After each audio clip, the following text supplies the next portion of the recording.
Hello, and welcome to the next lecture in the Western Civilization course, Prehistoric Europe Beyond Greece, Part 2. Just to inform you that today's lecture will have two parts to it. There will be two videos. There will be this one and then the following one that is discussing the rise of Rome. But we'll start here and we'll begin by looking at the cultures that we began with. So we ended last time talking about the changes in late Bronze Age Europe, starting with the concepts of exchange.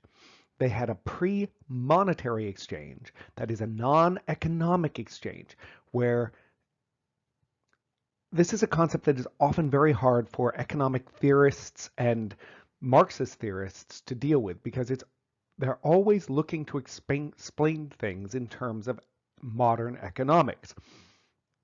Pre-monetary exchange doesn't necessarily work like that. It focuses on a barter system where you are trading goods for goods. Like, for example, I have 14 cow hides and I need some of your grain. How much grain will you give me for my 14 cow hides? But there's other things that go on here as well, beyond just a tit-for-tat exchange system. And in fact, what we start seeing, what archaeologists interpret what we're seeing as, is an exchange based partially on implied social debt and social reciprocity. So what's social reciprocity? Social reciprocity is where it's kind of assumed if I give you something, you will at some point give me something in return. So let's say that something is, I'm cold. Would you lend me your sweater? Absolutely, I'd lend you my sweater. I give you that sweater, you put it on, then some other time in the future, I may need a hat, and it's sort of assumed that you're going to return the favor and lend me a hat. The same thing is true with, say, birthday gifts. You want a gift, it's your birthday, I give you a gift, it's my birthday. It's kind of assumed that you're going to return that favor to me. That is implied reciprocity. You get something back, and it's implied that that's going to happen.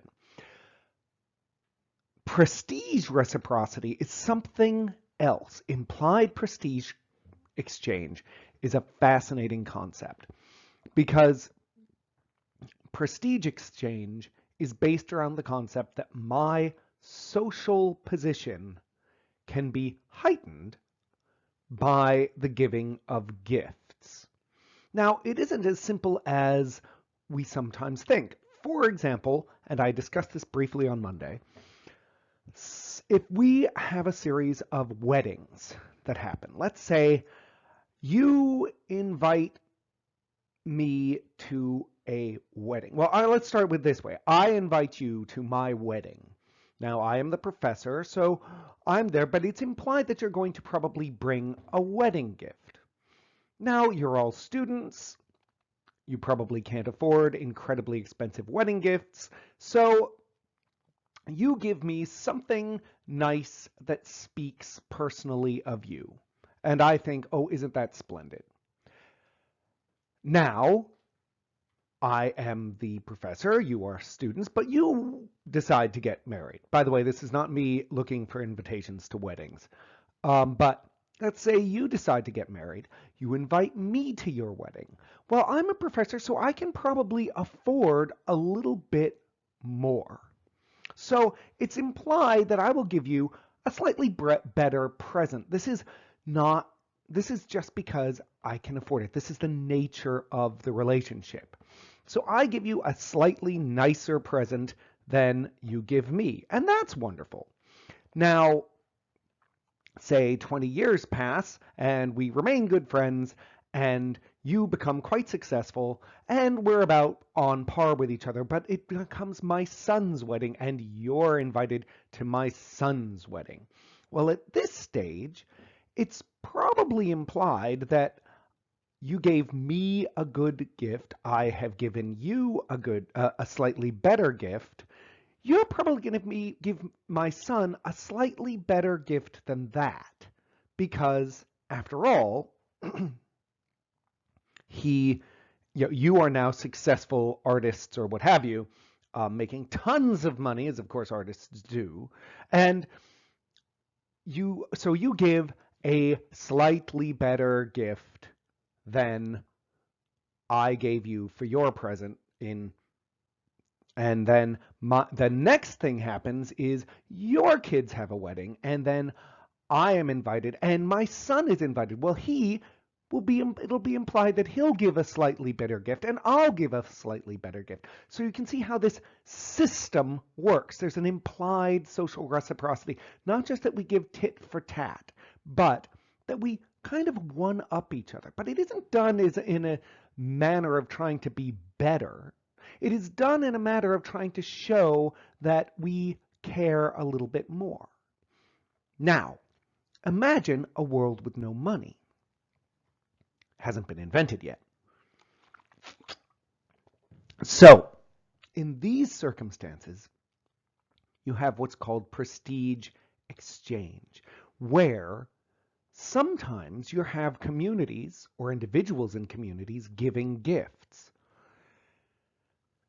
And the giving of that gift is not just the giving of an item of value, but it's showing my recognition of your prestige. And therefore, that item has a biography towards it. To that end, in modern day examples, somebody who has a Congressional Medal of Honor, that has a lot of prestige associated with it that is above and beyond the value of the medal itself. If somebody else comes along and buys that medal, it doesn't have as much prestige associated with it. By trading it from the person who got it, it loses a touch of that social prestige. But if it would belong to to a person's grandfather, well, that prestige is not necessarily lost in the same way.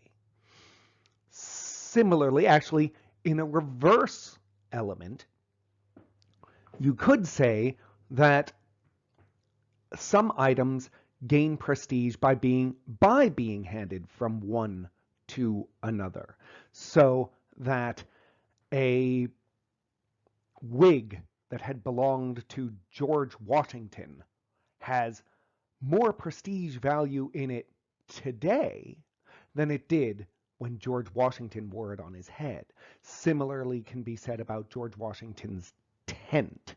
I don't know if any of you have gone to the Museum of the American Revolution in Philadelphia, Pennsylvania, but if you go there, you will see George Washington's tent, and it's portrayed and displayed, and it's dealt with as this amazing object. It's a tent, guys. I mean, you go there and it's like, okay, this is kind of cool that it's a tent, but at the end of the day, it's a tent.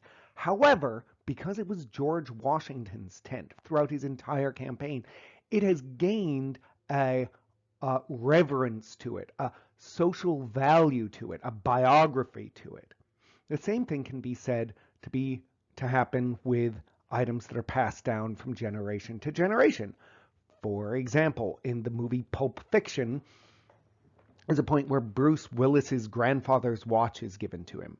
And Bruce Willis's grandfather had it in the war, and then he gave it to his son, and his son got captured, and he hid it on his body for his encapturement to make sure it didn't get out. And then when he was dying, he gave it to his friend who hid it in the same place, in his own place of that nature, for it. And then he hands it back to Bruce Willis. And this then is this object of having an increased social value because it has had a story associated with it.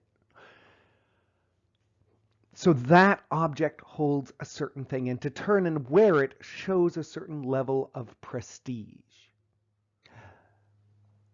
To that end, if a chieftain were to give a sword to a particularly valiant warrior, that warrior would gain prestige by having that sword, if that makes sense. So this is a form of social prestige reproduction, and we'll get to that in a minute in more detail. But the idea is there's an implied reciprocity there, that if I give you an object, you will give me an object, and until you do, even if you do, the giving of those objects back and forth builds a bond and relationship. Now, a cross exchange at this time occurred both across roads and trackways, that is, wooden roads built across swamps, as well as through maritime exchange, that is, boats. There's a fairly large amount of boats going on here. Don't forget, this is the time of Phoenicia, but it is also the time of ships in the North Atlantic sailing back and forth. So what items were exchanged during the Late Bronze Age? Well, there was bronze. That was the number one trade item. And as noted before, there was the bronze was not destroyed unless you buried it. And you do start seeing people throwing things into swamps as offerings at this time. Now, this has a dual purpose. Obviously, there's some sort of chthonic ritual associated with this, that there's some sort of belief that you're donating these things, but it also removes these items from circulation.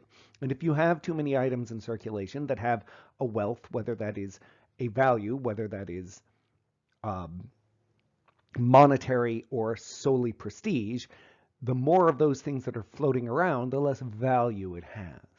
There's also amber coming down from the Nordic regions, which we discussed briefly. And it's being traded to the Aegean and a bit to the Adriatic. After 1200 BC, it tends to flow from the Adriatic into the Adriatic and the steppes, with some Aegean trade going across the rest of Europe, but had a great value. Shipwrecks are found at this point, showing direct evidence of exchange, having cargoes including bronzes, swords and armor and weapons, and ornamentations such as torques, that is, neck decorations, necklaces, bracelets, that sort of thing, pins. You also see being traded tin from Ireland, Wales, and the Nordic areas, and this is known through its presence in bronze. Do not forget, as I said earlier on Monday, bronze and the bronze exchange becomes one of the key elements by which cultural contact is created and maintained across Europe at this point. You cannot make bronze without both copper and tin. Those items, those metals, don't always occur near one another. So you start getting exchange systems where you're sending in tin and bronze into an area that, people are collecting these so that they can create fine bronze goods, and then those fine bronze goods are sent out across the culture. Also, there is salt. Now, salt at this time period has a value that is greater than gold. Indeed, the word salary comes from the word sal, meaning salt. And in Central Europe, there are two cultures. The Hallstatt and the Hallen culture in Austria are both centers of salt. In fact, you can tell by the name, because Hall means salt. So they are salt, and this will come into more detail in just a moment. Now, how does this exchange work? Well, the theories work that how it worked is something like this. Raw material were brought from the fringes and the peripheries of Europe into its core, into places like Central Europe. Finished materials were brought from the core and sent to the peripheries, so that in an exchange for X amount of tin, they will give you Y, which is probably less, amount of finished bronze, because it's finely made. These things may be given as a barter, like for like, or maybe just being given as a form of a prestige exchange. It's like, ah, I like these people a lot and they're looking for tin, so here is this tin for you. Oh, I appreciate the great tin you gave me, so here is this magnificent sword because I want to show you how much I like you. So it could just be done along exchange for prestige, or it could be barter as well. The exception for this is salt, whose presence helped define what the cores were, particularly as the sub-Urnfield period. That is a period we've been talking about all this time. We get moves into the beginning of a new period. That is, it begins as a sub-Urnfield period called the Hallstatt, after the city in Austria. Now, the Hallstatt culture begins at about 1200 BC, so that's still in the Bronze Age, and it ends at about 450 BC, which is actually into the Iron Age. And it begins focused on an area in Central Europe called Hallstatt. Now, you can see this picture of Hallstatt zones here. And it begins as two, the Western Hallstatt and the Eastern Hallstatt. And we'll begin in the Hallstatt A and B periods. That's 1200 to 1000 BC is Hallstatt A, and 1000 to 800 BCE is Hallstatt B. Now, the Hallstatt culture was the predominant culture in Central Europe in the 8th and 6th centuries.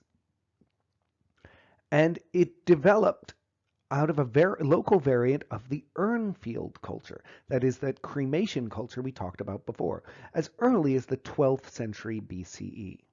It's frequently associated as being one of the first Celtic cultures, though, as we will discuss in following classes, the use of the term Celtic is dangerous. Still, there is something to be said about that this is the people who eventually adopted the material culture associated with the periods that we tend to call Celtic. So these are the populations that started the Latin culture eventually, and that is what often the Romans and Greeks thought of as the Gaulois or the Keltoi, from whom we get the term Celt. We also get the term Gaul, for that matter. Now, whether that means that they were the same people at this stage, well, that's something else. It is something like noting that modern-day Icelanders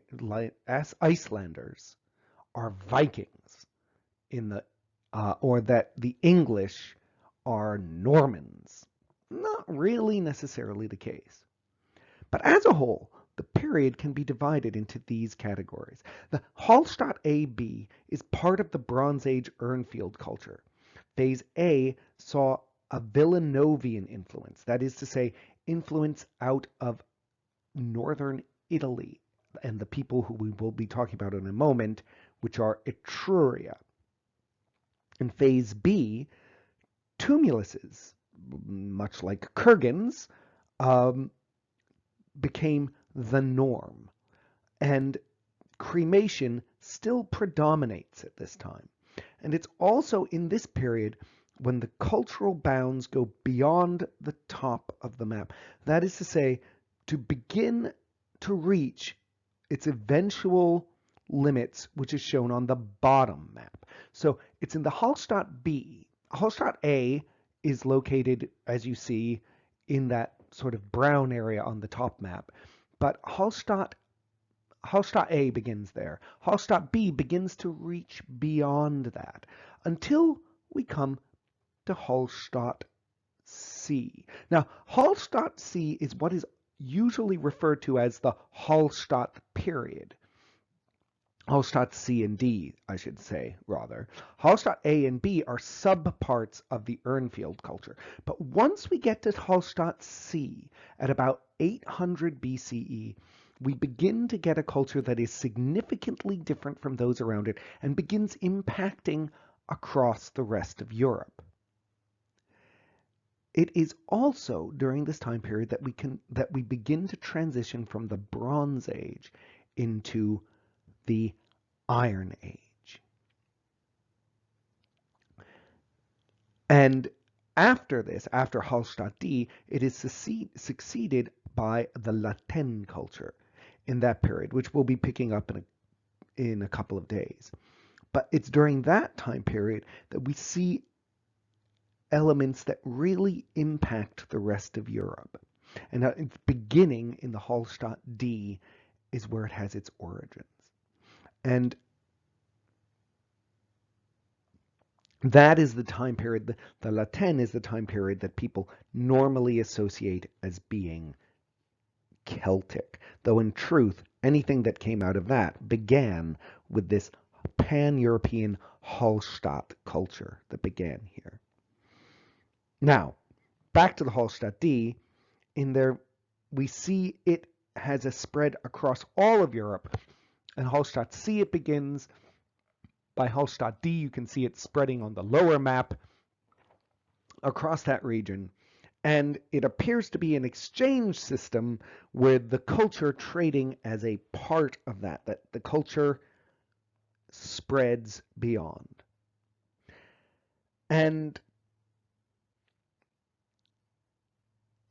suffice it to say that these people combine their access to salt, the people in the Hallstatt zone, the central Hallstatt zone.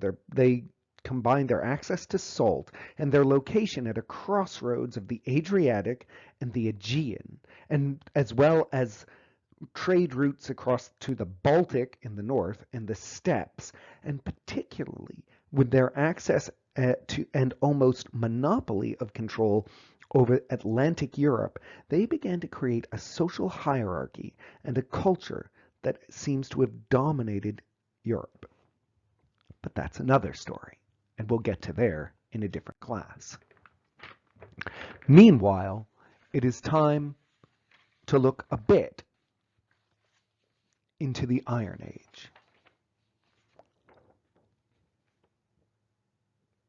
Now, I will quickly say, before we go there, that as we are looking at the Hallstatt culture and that rise, we see an exchange system based primarily on goods coming out of the Mediterranean.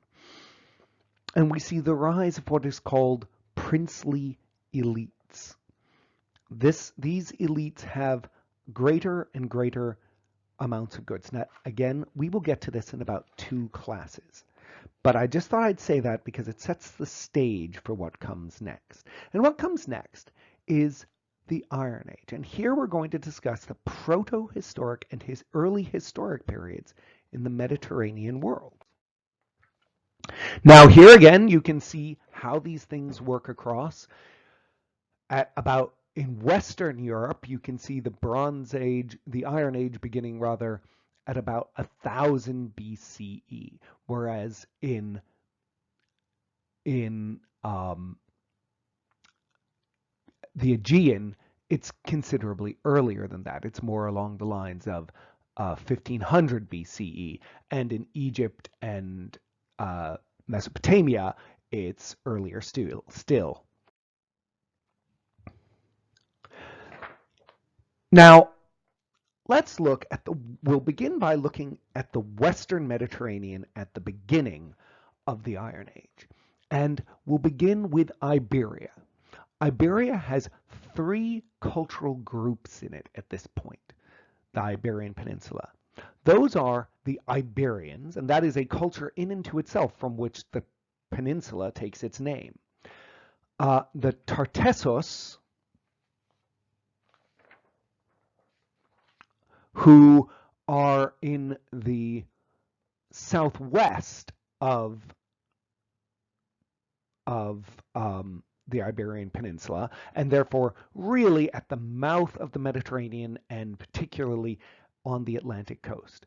And then you have Celtic Iberia, which is in the northwest, sort of depicted as white, central and northwest Iberian Peninsula. Now the Celtic Iberians were culturally more tied into the Atlantic Sea province and had fairly extensive exchange networks with Western France, the western coast of Great Britain, and the like.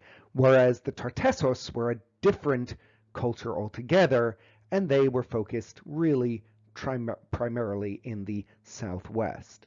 And Iberia, yet a different culture still. Now, in Italy, we have numerous cultural groups at this point. We have the Etruscans, and the Etruscans are in the north of Europe, and we'll get into all of these things in a little more detail, whereas in the central west of Italy, I should say, central west of Italy, we have the Latins. We then have the Samnites, to the east of that, the Sabines and the Umbrians, and we'll get to all of these cultures in just a minute. But first, now that brings us then to the Iberians. The Iberians themselves remain a bit of a mystery. They had a very sophisticated artwork, clearly influenced by the Eastern Mediterranean, but unique in and to themselves. They appear to have lived in loosely associated small communities with what the Greek sources identify as a somewhat tribal society. And they lived on the Mediterranean coast of the Iberian Peninsula, that is the eastern coast, and seem to have formed into a series of small city-states. Now, during the Middle to later Iron Age, at about the 4th century, they developed a writing system that is shown above. It was very clearly based on a runic form of writing, but in truth it remains untranslated, so determining what its elements are or were is quite difficult. Regardless, it is normally considered to be one of the few examples we have of non-Indo-European languages, that is to say, something that does not share the general form and function of most European languages. Beyond that, we know they had a strong agricultural practice and sophisticated metalwork, including very sophisticated bronze and iron work. And beyond that, we know precious little else. They are a brilliant area of study and absolutely fascinating, however. Now, that's all fine and good, but what is happening everywhere else? Well, in order to understand what's happening in the eastern Mediterranean, and in order to understand what's happening particularly in, say, the Italian peninsula, which we'll be getting to in just a moment, you have to understand that in the 6th century BCE, there was turmoil occurring in the East.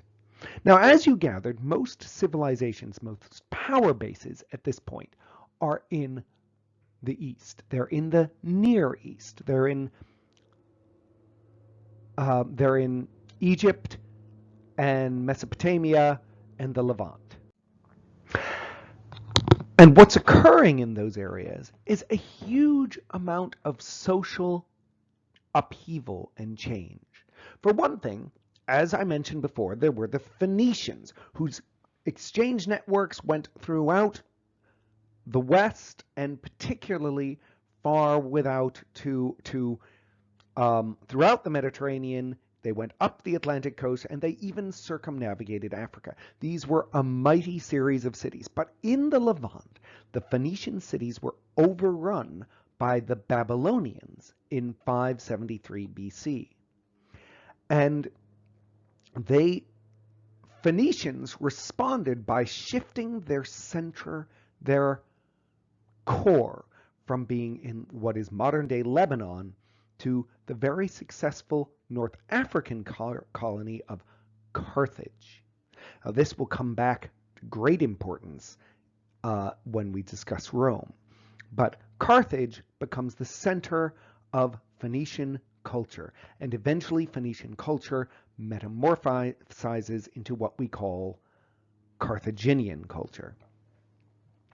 Yet it's not only the Phoenicians who are upended at this point, for as Persia grows and stretches beyond, trying first to crush the Assyrians and then moving on later to hit the rest of Asia Minor and the like, many of the Greek cities, the Ionian Greek cities, those on Anatolia and down on the Levant, are also overrun by the Persians. And one of those cities is Phocaea.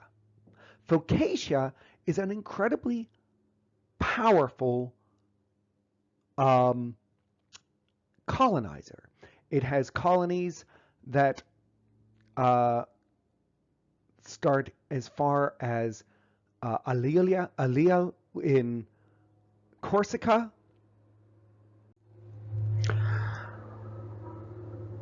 and eventually they also create colonies in the south of France, such as they create the colony of Marseille. Marseille is modern-day Marseille at the mouth of the Rhone River. And this will come back in great things because the Phocaean migration caused a direct threat to the Etruscans in nearby northern Italy.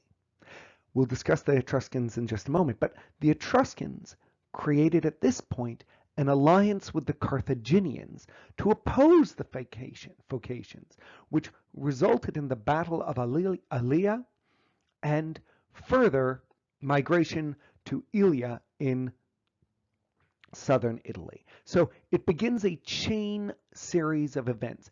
The massive invasions of the Persians bump off invasions of the Babylonians, which make the Phoenicians move to Carthage and make the Phocaeans move to Marseille and other zones. And we'll see how all of that comes together in just a moment. But first, we're going to deal with the Etruscans. Now, at this point in the early Iron Age, the Etruscans are the dominant culture of the Italian peninsula. They live in the north of Italy, close to the Alps. And they were a civilization that was centered on city-states ruled by kings. Hereditary kingships ruled individual city-states, somewhat similar to Greece, except without that form of participatory government. This is a series of kings ruling it.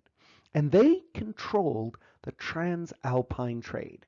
Remember Hallstatt and the Hallstatt culture we were just talking about? Well, that is tied directly into the Etruscans, who have a somewhat monopoly on that for both the salt and other materials coming out of the north.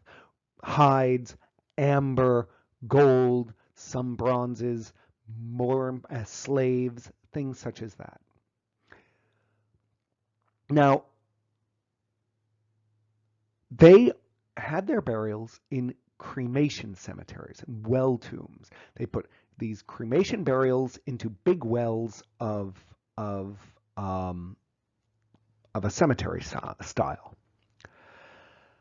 And many people think these were the Sea Peoples. Now, the Sea Peoples, if you remember, are the people who raided the Asian coasts of the Mediterranean and North Africa in Egypt. They are believed to have been possibly tied to the downfall of the Minoans. So these guys were certainly traders and exchangers up to the north, but seem to have been a bit on the piratey side as well, if the Sea Peoples were in fact the Etruscans. Now, we don't know a huge amount about the Etruscans, partially because there is a lack of sites. Why is there such a lack of sites? Well, we can't say for certain, but part of it is later other cultures built over them. But we do know that their war with the Phocaeans resulted in serious problems for Etruria. You see, the Etrurians reached out to the Carthaginians as allies, but whereas Etruria was somewhat weakened by its war with the Phocaeans, Carthage was strengthened, and it took control of all of the Iberian contacts and access through the Straits of Gibraltar. This cut off for Etruria all routes to the Atlantic. So everything that they were getting now from the rest of Europe, from the northwest of Europe, which had been a fairly profitable trade for the Etruscans, all of that is now done through the much more difficult to navigate trans-alpine routes across the mountains. Meanwhile, what this meant was that the Greek colony of Massalia, that is modern-day Marseille, at the mouth of the Rhone, end up gaining control of land routes to the Atlantic exchange network. Why is that? Well, because they only had to travel up a river valley. They didn't have to cross the Alps. Gradually, Etruria was outcompeted and eventually suffered quite badly by former dominated states. And that former dominated state, that one that came to conquer Etruria, is the state that we know as Rome. And that is where I'll begin in the next video.